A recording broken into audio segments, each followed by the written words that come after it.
So we're actually filming. Yeah. Oh, okay. My name is Paulette Walcott.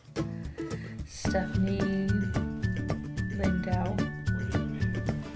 My name is Carol Stevens. Denise. I'm Fatima. My name is Jasmine.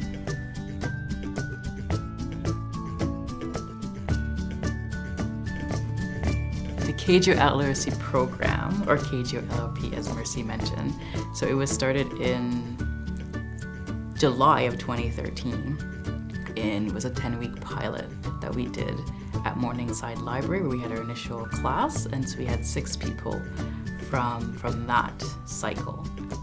Well, adult literacy, really, it's like it's a hidden issue. It's something that people don't talk about or even want to talk about, but it's such an important issue. Like, it's just so, it permeates every aspect of your life. Like, if you don't have literacy skills, how can you apply for a job? Like, how can you read street signs? How can you do a budget? How can you fill out governmental forms? Like, those things are just so, they're part of our being and part of us being, productive members of society. In this particular neighborhood, there are about 56% of residents, when I saw a stat about it, that have low literacy skills in this community, which is actually higher than the national average, which is actually 48% now is what I hear. So in this area alone, this community has one of the pretty high percentage of people who are struggling with literacy. Part of this program has just shown me how vulnerable people can be when they don't have literacy skills, or when they don't have literacy skills. They're vulnerable to scammers. They're vulnerable to so many different things. So doing this, not only do we enable them to be a more active part of the society and able to be involved in the decisions that are being made, it also enables them to protect themselves as well, and to be aware of what there is around them, so that they don't fall into traps that most people would be able to avoid from afar.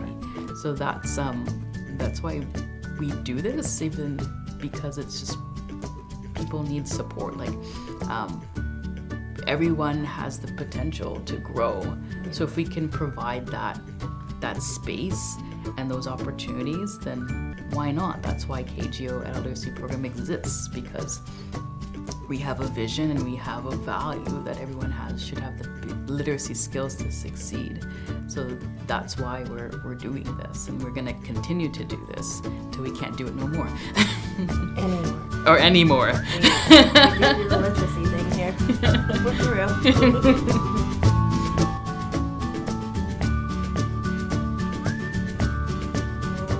Today, I have an honored guest. I'm so excited. We have Phylicia Davis-Wesseling, co-chair and board member and project lead and founder of the KGO Adult Literacy organization. I think, or KGO Adult Literacy Program, but it's an organization. Yeah. Okay, program. Yes. Thank you so much for joining me today. We are here to discuss books, but would love to hear more about your organization. So we got started. So thanks, Loma, for having me on the forum. Awesome. And really, I look forward to the conversation that we're about to have. But I guess to start, like with KGO, like we started in 2013. Wow. So we're in our almost eighth year come July of this year. Wow. And we started because there was no type of programming for adults in East Scarborough. So when I lived with my mom before I moved out, I was living in West Hill. So we lived there. That's like in the Morningside and Lawrence, Kingston Road area, pretty interesting area where it's very vibrant. There's a lot of diversity that's there in terms of people, where people come from across the world. It also has a really high Indigenous population in that area.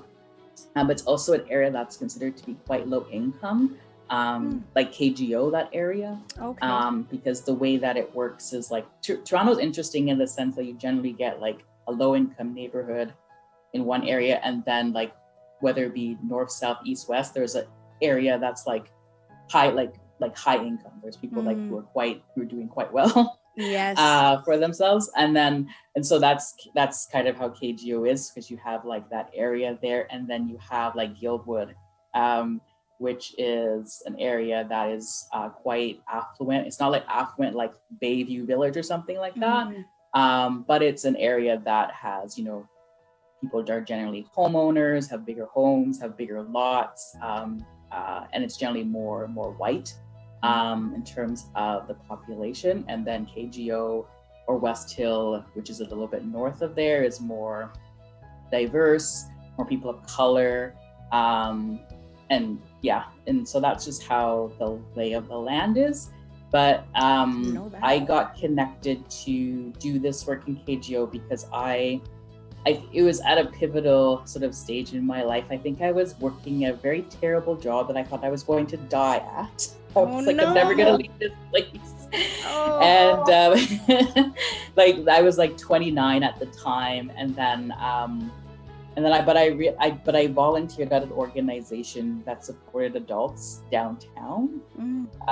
But then I realized, I'm traveling downtown. Like I love working with the person I'm working with. I'm traveling, you know, to Ossington and Dundas. But then I realized that there was no such program in my own backyard in Scarborough.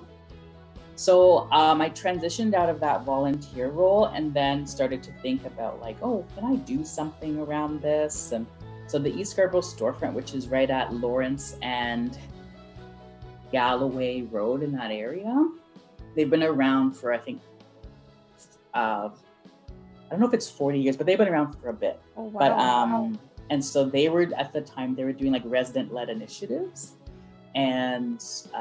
And then I approached them and I said, I kind of have this idea. I realized there's no such sort of, there's a gap here. And then I was referred to another sister organization called Action for Neighborhood Change, which was funded by United Way. And they were, they gave the initial seed money to residents to start their own program. Wow. And so I applied for this funding and then received the go-ahead in August, but I started the program in July. So I was doing the program without the initial funding from United Way. And then when I got it, then we're like, okay, we're good to go. Wow. Because I had this plan in my mind. I want to do it in July because like, I want to do this pilot because, in September, things will get busy. And so we started the program in July. We had 10 people register, and we had 6 folks that came consistently for 10 weeks. When we started, we were at Morningside Library, but then we moved to Eastview Public School, and then we eventually moved to where our home is now, which is Progress Church. And so we've been there ever since. We do classes Thursday evenings from September all the way to June. And that's really our program, and that's how we kind of kept it going. So the initial money we had was like $5,000. That ran out almost 2 years later from when we received it in 2013. And so we've been sustainable by either fundraising.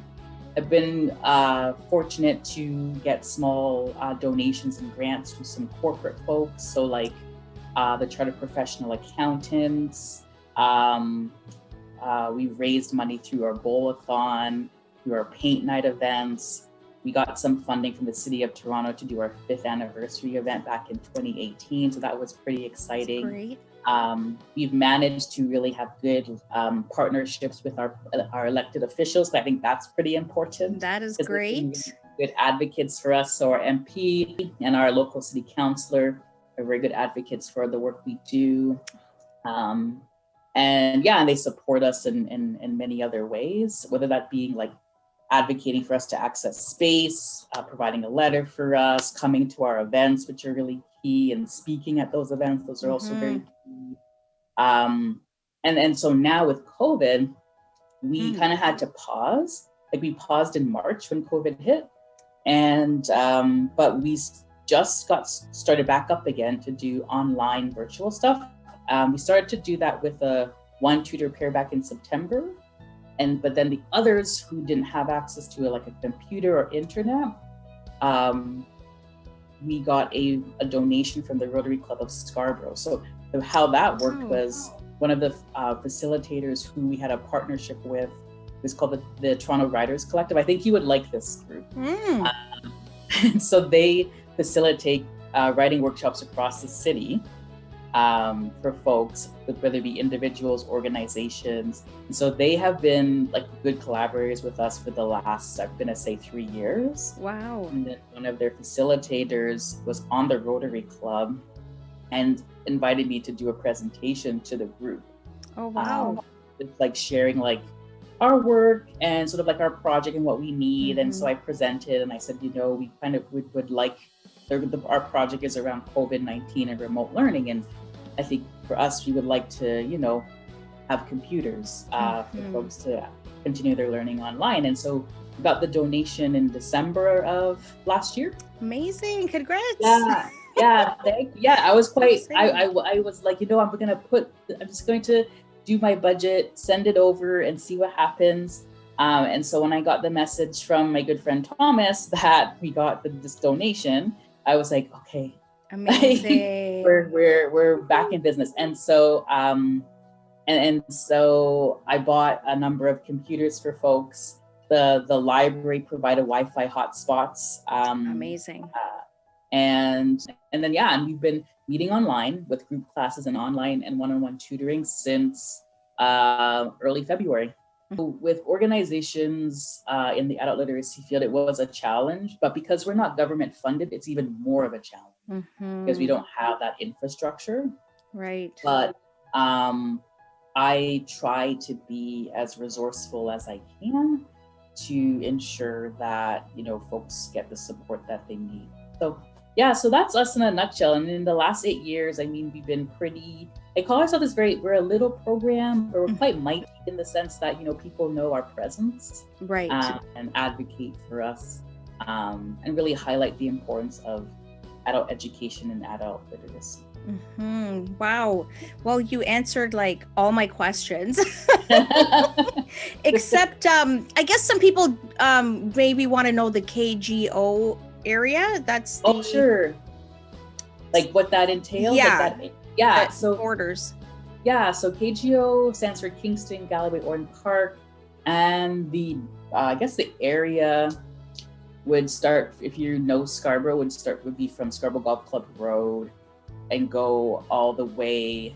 So it's all usually on Lawrence, the Scarborough Golf Club Road, all the way to, let's say, Kingston Road or Morningside Avenue, and then Galloway Road to the north, and then Kingston, because Kingston goes on the diagonal. It's kind of weird. Yeah. So like Kingston Road to the south. So it encompasses that area. Okay. It's like KGO, the way the city of Toronto sort of like positions, they call it neighborhood improvement areas. This would be called the area of West Hill. Okay. So there's 31 neighborhood improvement areas. And within that, West Hill and KGO is part of that. So what that means is these are areas that have been designated by the city in terms of investment, resources, and just bringing in more programming to these neighborhoods, because there has been a history of, you know, the divestment of services. Right. Yeah. And wow, that is amazing. So I guess you did explain too, because I was going to think it is definitely lacking. And I think I would think too, a lot of adults maybe feel intimidated, you know, even going for assistance, but and they may not even know where to find it. So I guess one thing I could ask too is how can people get involved with your organization? Like how, you know, if they want to either be a student or a tutor, or if they'd like to donate. So in terms of like how people can get involved, but also just go back to your question about like people wanting to, like why people don't, I guess it's like a lot of adults will go to services where they will can like get support to find a job. But a lot of adults, generally adults, don't go for services where they can improve their reading and writing or their math for a number of reasons. Could be because they don't have the time. There's a shame factor in it. Or stigma attached to it. They have family obligations. But like, I always mention that if you can't like read or write or do even the basics when it comes to math, then you can't really participate fully in this world we live in. Now with COVID, everything is remote. So now you're being forced to now like be online. Yes. You know, if you tried to prolong being on the computer for this long, now you don't have a choice. You have to actually know how to, get online, because a lot of things are going to transition to be online, and that includes like making appointments. You can still call your doctor office for sure, but they're probably going to tell you, okay, no, here's the link, go online, sign up. Yeah, here you are. Like, right. Even if it's like filling out forms, like whether that be, if you're still doing your taxes on paper, some folks do. I know my mom still does, and I give her like, it's like there's just buy what's it called, TurboTax. Yeah. And then, I know. So hard. But like, so like things like that. So if you don't, and even like when you're like reading the newspaper, like we are bombarded with like information every day now, and there's like this 24-hour news cycle that goes on. So like, it's like information that we get, like how do you process that? How do you understand what's going on? Like even with COVID related material, are you understanding that these are like, if you have the symptoms, this is what to look out for? Like, do you understand this piece? Like even with the vaccination, because we're talking about that now, like, do you understand like what the vaccine can do or cannot do? But also challenging like things like misinformation and disinformation. So yeah, it's like all those different like layers to why literacy and reading and also like math is important, even though like we do a lot of this, but like the fundamentals are still really the foundation of like everything that we do. Yeah, and so that's kind of like my sort of like preachy advocacy piece that I tell people when I speak about this. People are like, oh, because it doesn't click, because it comes so natural to like you and I. But like for others, like it's about like breaking it down. This is what it looks like. So when I was a speaker with United Way, because we got the funding from there, and so they brought me to speak to like the big banks and like folks there, like 50, 70 people. These are like corporate folks who have dollars. And it was like really like breaking it down for them. Like, if you cannot read, this is like what happened. Like you can, like you cannot vote, right? You can like you can't like know between one medication and another and the harm it may do if you like, and the adverse effect. Like these are like, we know what these are, but like for some people that don't, like this is. Yeah, I don't want to say it's a life and death thing, but for some people it can be. Yes, definitely. Yeah. Man, I'm always surprised when I think about people that cannot read, that maybe went through elementary and high school and they still can. And I'm thinking, how were they so left behind and neglected in school? Yeah. How was this not noticed then? I always feel shocked when I think, you have your high school diploma. And so shocking, but also because like we live in an education system generally that sort of like passes people through and doesn't like realize that if folks can't like read at a certain level, it doesn't matter. They're gonna just go to grade, whatever grade is next, right? Yeah. And then they go out into the world and then they can't communicate, whether verbally or in written form, or read things. It's Wow. This is so great. Oh my goodness, I'm so excited for you. But wow, it's been a long journey. Yeah, it has. Yeah, great journey. I've been very blessed to like meet folks that are in the program who I've known now for 8 years, because some of them are still part of it. Like we're not like where you have to stay for a year and then like be like bye. Right. We work with folks, that includes tutors and myself, with folks for years, and there's no end date in terms of when they need to leave. So yeah. Wow, that's amazing. Yeah. Is it volunteer mostly, the tutors? Is everything more on a volunteer basis? Everything is volunteer, including myself. So I volunteer. Everything. It's a volunteer-run program. Yes. And so with the remote learning, like that's been a really great experience, and I'm very happy that things are going well. And we had a bit of hiccups in terms of just people being more comfortable with Zoom and muting them, like knowing how to mute and turn on the video and get online, and I think we're at this good groove now, in terms of people getting more comfortable with with online platforms like Zoom and just and learning online. Oh, that's so good. So good. Yeah.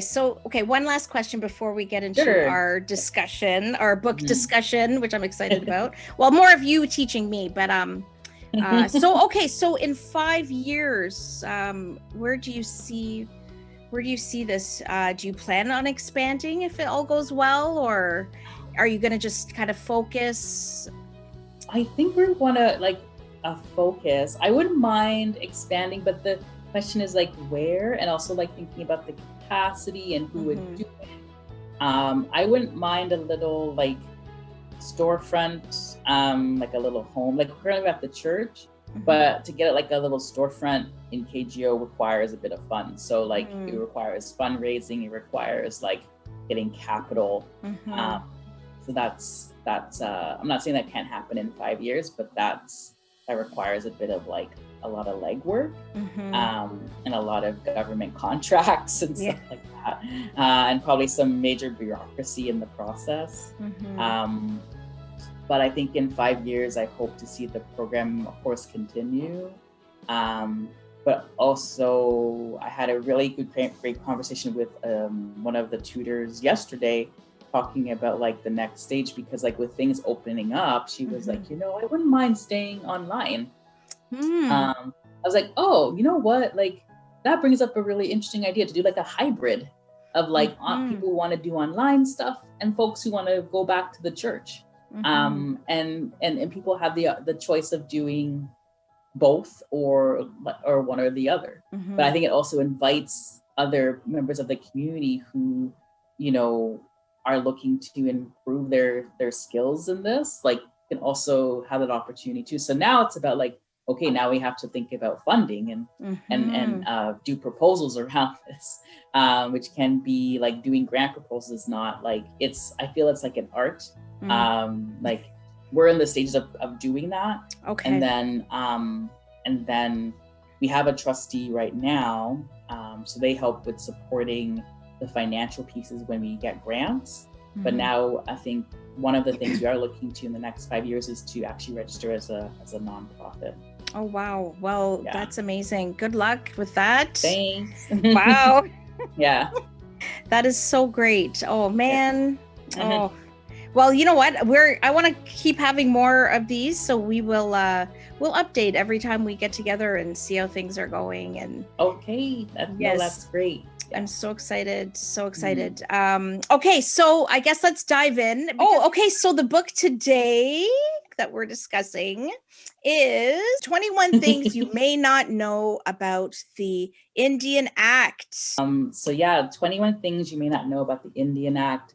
I picked up this book in the summer of last year when there was a lot of tension around the racial reckoning happening. But I also picked up the book because I heard really great things about it. But I also wanted to really know more about the Indian Act myself because I've heard it for a number of years.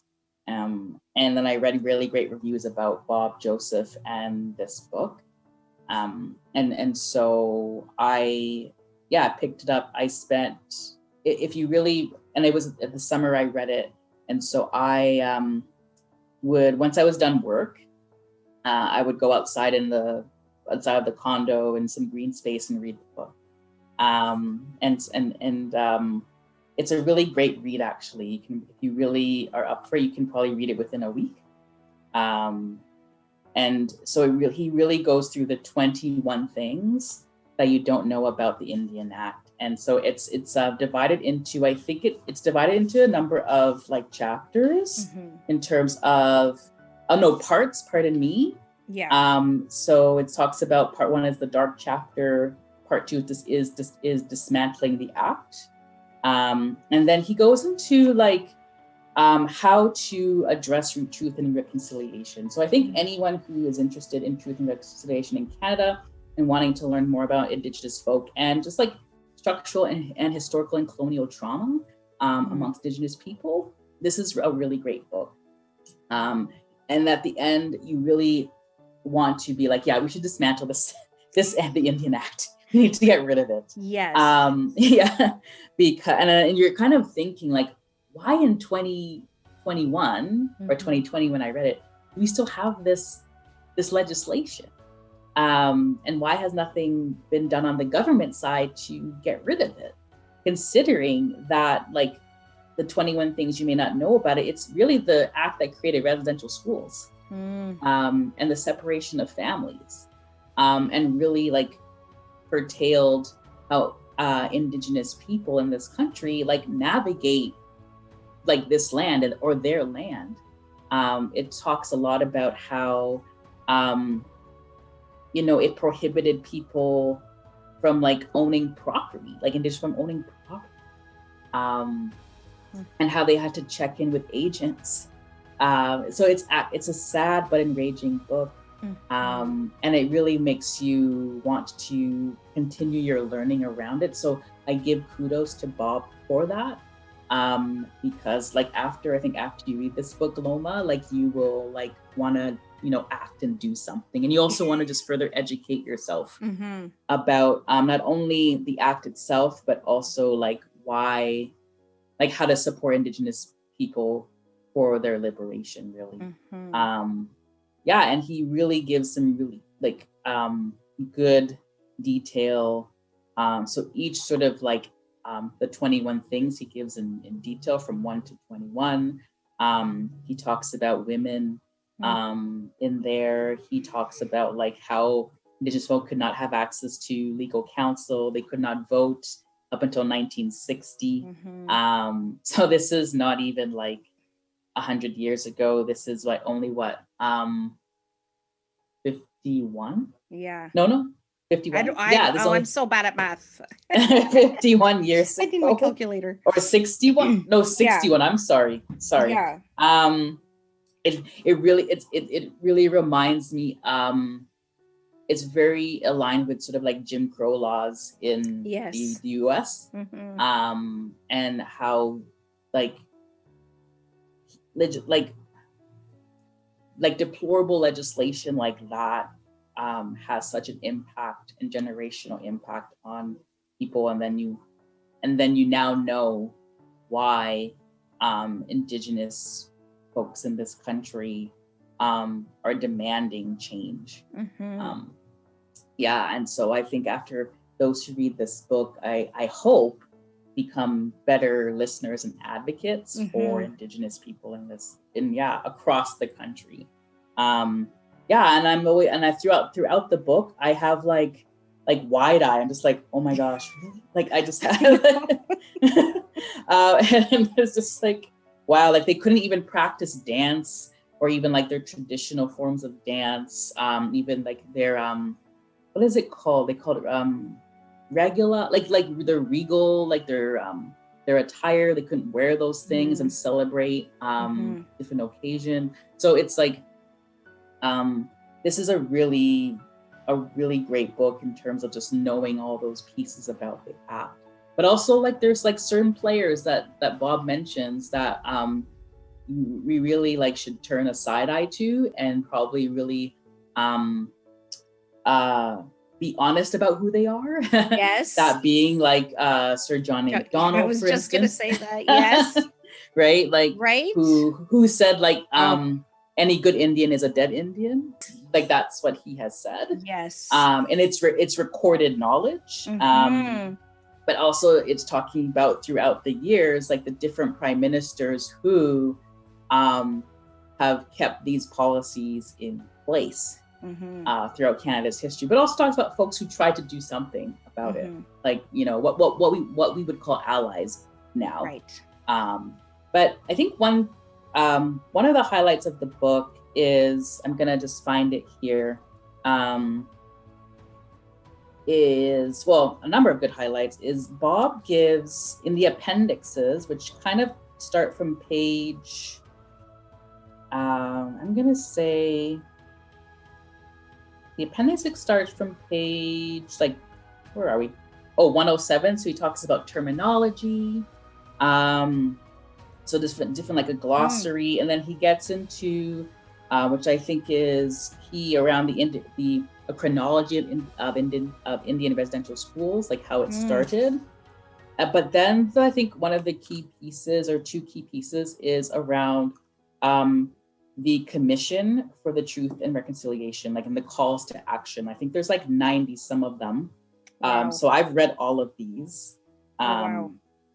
So I've read all of them, and I think all of them should be implemented as soon as possible. And then he goes into a piece where he talks about how to actually have discussions. So it's like discussions and classroom activities, discussions guide, and page 162, an additional reading. Okay. So for teachers, parents, whoever, like, this is, so it's like basically like how to talk about Indigenous people and this history. So so I really like that. I really like how he did that. I think this book is, as mentioned, it's a really easy read for folks. And I think at the end of the day, it encourages you to act and do something. Yes. When I think about like what is happening with Indigenous folk, whether that be like in Canada, it was the Keystone Pipeline, when it was the, there's a lot of land claims going on, ones that we haven't heard about, but I've listened to a recent CBC broadcast where the reporter was talking to, I think it was the Minister of Indigenous Affairs at the federal level, and how there's still a boiling water advisory in Ontario. And they had that advisory for 25 years. Yes. And they don't have access to clean water. No. And then across this reserve is Brantford, Ontario, and they have access to clean water. Right. So like, and they pushed back the date for these reserves to get access to clean water. So it's like, so you see how a legislation that is probably almost 200 years old has such like devastating and generational impacts, not only for the people who are like at the who like for Indigenous folk, but also for us as a country. This is such a smear for us. Yes. Because we should do better. We should do a lot better, and we really need to get rid of the, that's my opinion, get rid of the act. There are folks that don't want to get rid of it because for a number of reasons, because there are protections in there. But it's about like, how can we look at this legislation and take away and remove the really negative impacts it's had, and then start to bring in truth and reconciliation in there. Right. So this book is really great. I would advise folks to read it, learn, and do your own personal reflections as well. Even us as like women of color, I think we all have like an educational piece to play in order to be better, advocates and allies for our Indigenous brothers and sisters. Yes, definitely. Even take some courses. I took a free course through, it was actually very intense. It was through the University of Alberta, and it was the worldview, the Indigenous worldview. And it was so in depth. It did talk about, it talked about the Indian Act. And one thing as I started reading in there, and it was when a woman, an Indigenous woman, marries someone who is not. Yeah, she loses her status. Yeah, so that, and then I even took a truth and reconciliation training we had at work, which they offered. It was really great. And they had a woman from the residential school. She was talking about her experience there. And just the thing that, what saddened me the most is that when you hear the stories about the residential school stories, I watched this documentary called Survivor's Row. It's really good. I recommend it if you can find it. I saw it on TVO. Okay. And so it was one of the survivors. He was talking about his experience and a few other people. And I think a couple of them are not with us now, but it's just the fact that they took the children away, to strip them of everything, cut their hair, which is one thing that is like, cut their hair. And that's cherished, the hair for them. And then, and if they were to die at the school, some of the parents didn't even know. They wouldn't even tell the parents. And so just those things, and the mother's role. And I was I don't know where the quote is from, but it was something about and it was something they were saying, like, their role is the water carrier, I think, or yeah, so there's the fire keepers and then the water. But anyway, it's about having that purpose. And when you take away that purpose, you take away the children, you take away, these things, I don't know. It's just, it just gets me so angry. Yeah, like, it's and they're still taking their children away today. Like, there was a woman, I posted in one of my other things about, they took the baby because they thought she was drinking after she gave birth. And it was like a few, just after she gave birth to her baby, like a few hours later, they took the baby away. And they tend to do that to a lot of women in the community. So it's just sickening. Just kind of, I don't know if you feel hopeless, but like, I try not to feel that way, but like, you kind of just like, what can you do? You can just hear all these really like these horror stories. Another great book is called Seven Fallen Feathers by Tanya Talaga. Let me write that down. She's Indigenous. I think she's also a writer with the Toronto Star. And her book is about seven young Indigenous people who have died in Thunder Bay. Oh. Yeah, and then as I'm reading it, and she's putting some dates in there, like, the year 2000 and the year 2003, and I'm thinking like, in the year 2000 I was 17, and I wasn't even thinking about this. I was just going to high school and doing my thing, and I think like, should I have known about these things? And then because now as like a 37-year-old, almost 38-year-old, and then you're just like, I feel I should have been more aware of this stuff. I was going about my life as a young teen, like a late teenager, early 20-something. But then there were kids just north of here who like were committing suicide or like were mysteriously dying. Right. Yeah. And then you have the province or the Thunder Bay Police Department kind of brushing them aside and saying, oh, okay, this always happens. Like, we're not going to investigate. We're not going to do anything. And then, but also having to do so much work to get an investigation, like the coroner's office involved, to say, no, there's a problem here. We need, and getting an inquest done, which also takes a lot of time, to sort of see like what is happening in like this community.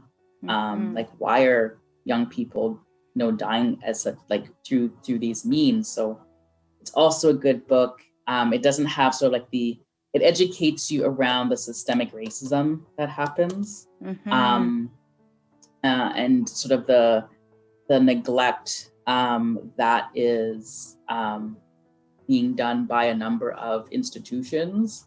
Because like if this was like any other group of kids, I think their response would be very different. Right. Yeah, and so Tanya Talega kind of uses that coded language to talk about that in her book.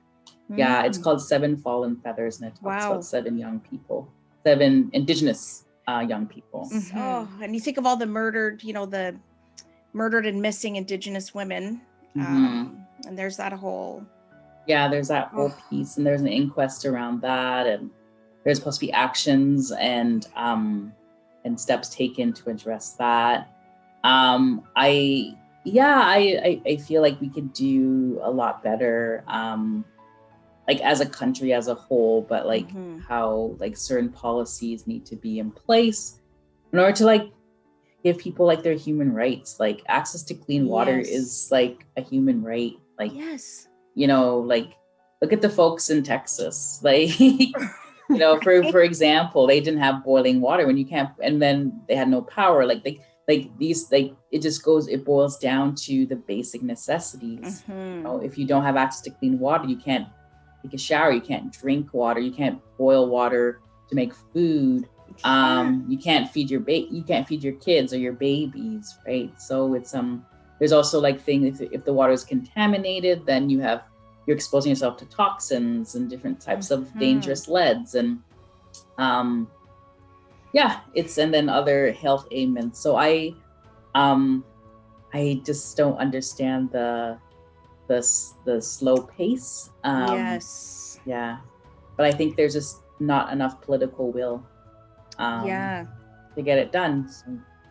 And you know what too, it's because I was doing research too, and it was their population too, as compared to, so in all of Canada, like their small population compared to all of Canada, but the highest death rate. It's like, what, but I don't know. I'm just finishing, I'm working on an Africville story for my next my YouTube show thing, my Black History Month project, and it just gets me so angry because you just think of all the land that the government has taken from people, and and it started with taking it from First Nations people, like that's where it started, but they still continue. And Africville, the last house standing was in 1970. That wasn't that long ago.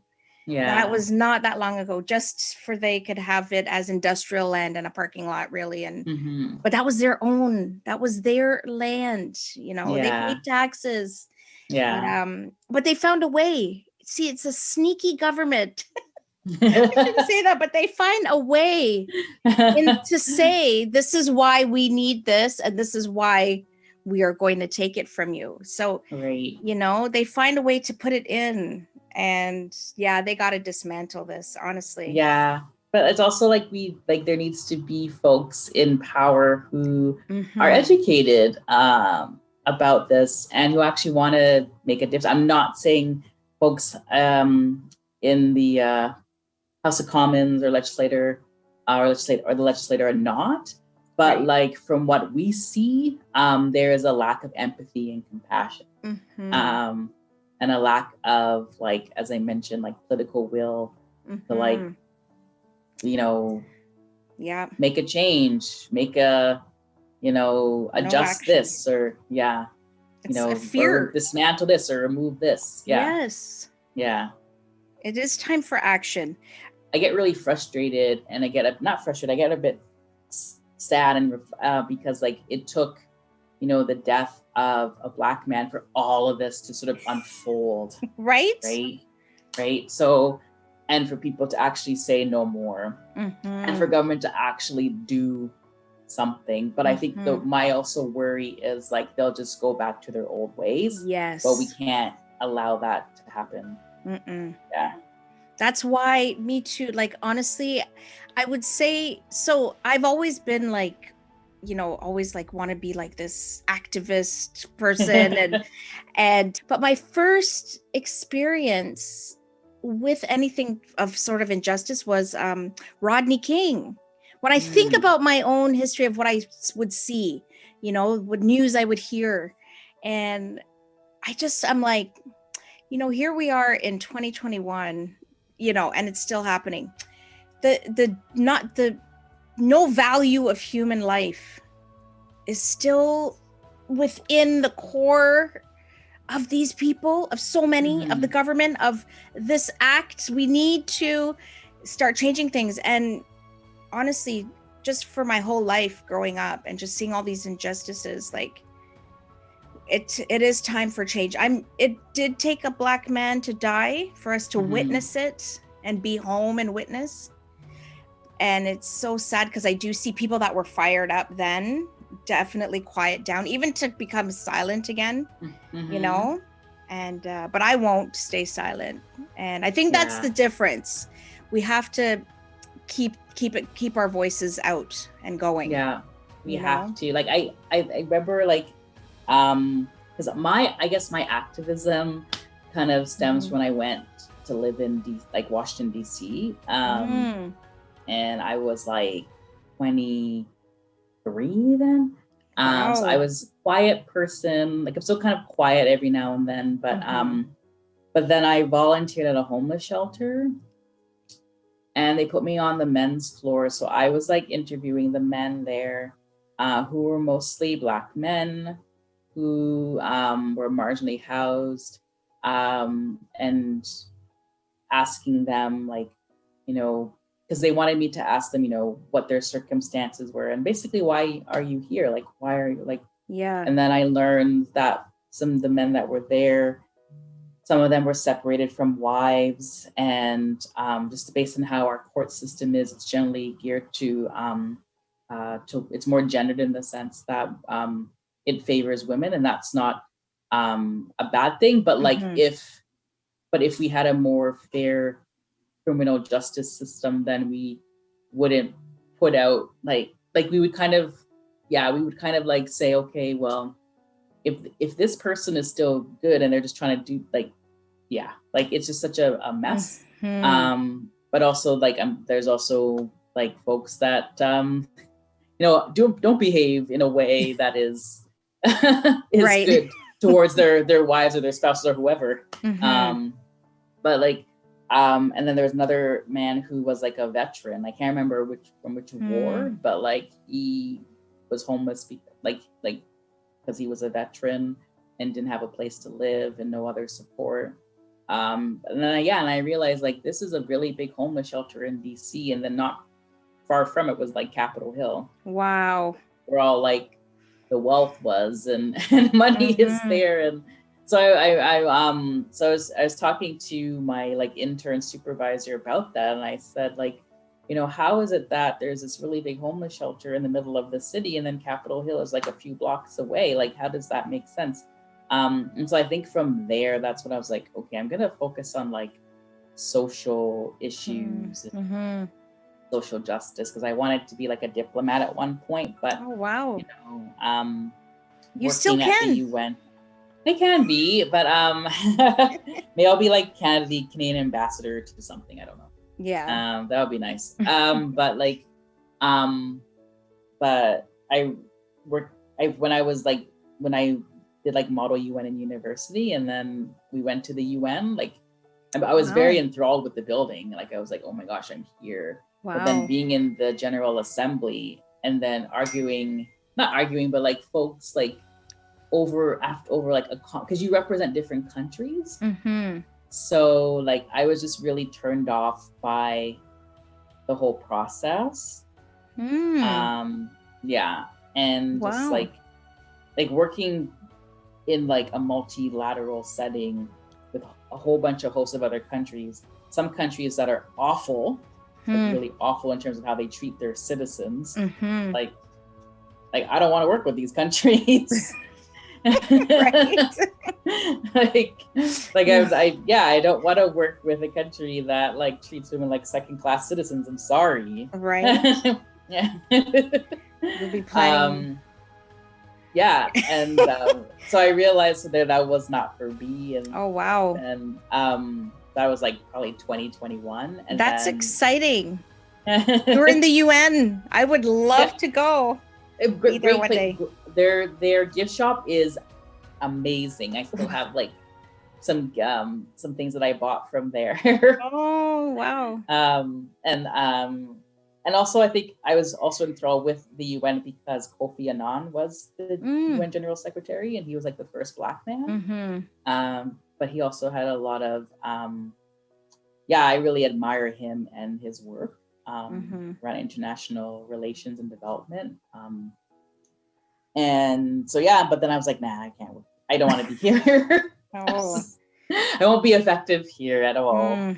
And then when I did an internship in DC for the summer, and then I realized like I think I want to do like social justice or look at social issues, and I've been like that ever since. So that is so great.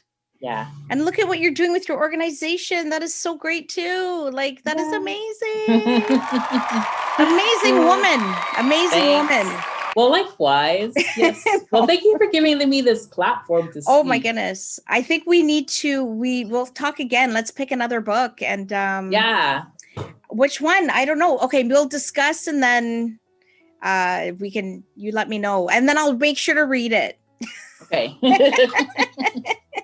I know. I have so many books on the go. I bought like 10 books at the beginning of lockdown, and honestly, maybe more. I don't know. But I'm like, why? I bought like this pile. I'm like, oh my goodness, it took me forever to get through one. So but I do have to read them because I feel like we're still going to be locked down for a while. So, okay. Okay. Sounds good. Okay. Bye. Okay, Bye. Bye. Thank Take care. you. You too. See you. Okay. Bye. See you later. Bye. Bye.